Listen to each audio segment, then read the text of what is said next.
Assalamualaikum teman-teman. Kali ini Nazal akan mengajak teman-teman semua untuk membahas tren hijrah milenial dan reksadana syariah. Di zaman modern ini, tren hijrah milenial banyak mempengaruhi beragam aspek. Tidak hanya di sisi ketaatan dalam beribadah dan pola konsumsi, juga masalah pengelolaan keuangan. Hal ini bisa dilihat dari kemunculan produk-produk investasi berbasis syariah.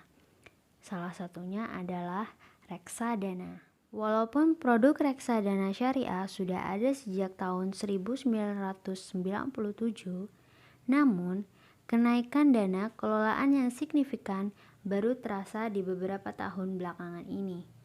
Data Otoritas Jasa Keuangan atau OJK Juni di tahun ini bahkan menunjukkan dana kelolaan reksadana syariah sudah mencapai sekitar 33 triliun.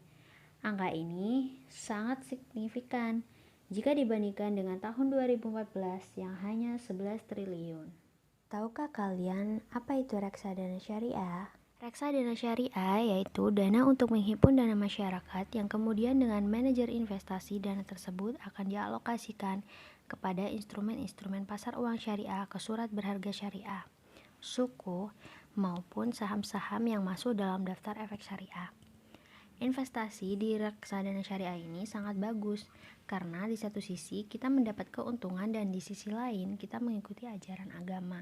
Tahukah kalian perbedaan reksadana syariah dengan reksadana lainnya? Perbedaan yang pertama yaitu pengelolaannya secara syariah. Yang kedua, kita hanya bisa berinvestasi di aset-aset yang berprinsip syariah. Yang ketiga, proses cleansing, yaitu pembersihan dari unsur-unsur non-halal. Yang keempat, diawasi oleh Dewan Pengawas Syariah.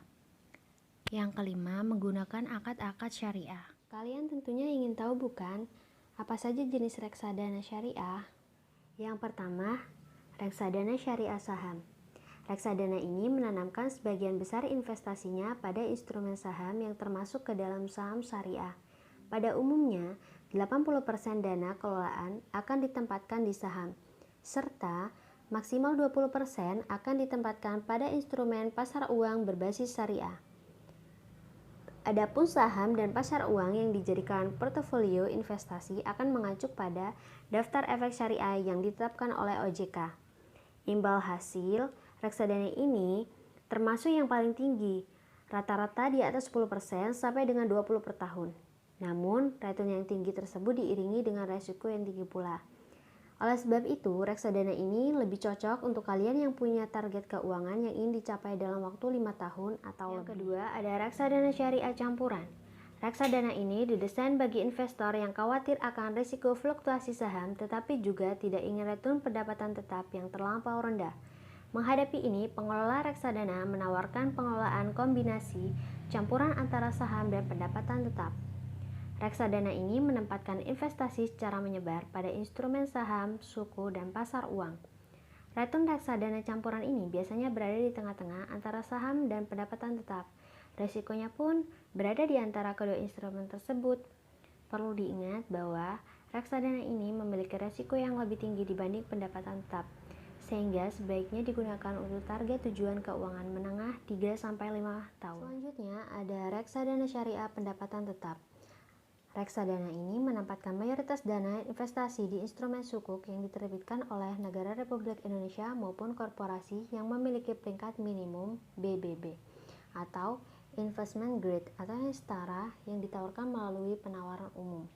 Sukuk adalah jenis bukti kepemilikan bersama atas suatu aset dasar atau underlying aset yang menjadi dasar penerbitan sukuk.